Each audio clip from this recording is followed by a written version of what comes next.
మలయాళంలో super hit అయ్యి తలవన్ ఇప్పుడు తెలుగులో ఓటీటీ సోనీ లైవ్ లో స్ట్రీమింగ్ అవుతుంది.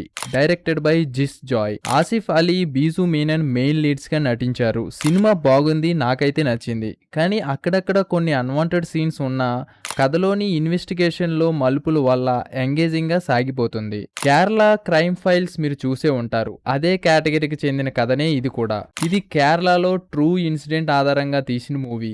ఆడియన్స్ ని ఎంగేజ్ చేయడంలో డైరెక్టర్ జిస్ జాయ్ సక్సెస్ అయ్యాడనే చెప్పాలి. ఇక స్టోరీ విషయానికి వస్తే Jayashankar alias Biju Menon honest police officer.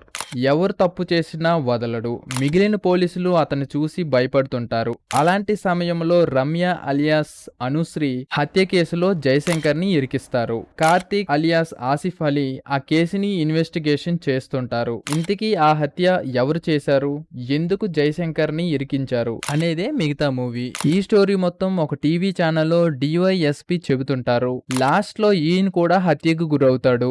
దానికి తలావన్ 2 అని చివర్లో చెప్పారు. ఓవరాల్ గా మూవీ అయితే ఎంగేజ్ చేయడంలో సక్సెస్ అయిందనే చెప్పాలి. కొన్ని లాగ్ సీన్స్ తీసేసి ఉంటే ఇంకా బాగుండేది. ఇక తలవన్ 2కు ఎదురు చూడాలి. ఈ రివ్యూ కానీ మీకు నచ్చినట్లయితే please like, share, comment and subscribe to Rummy tiles.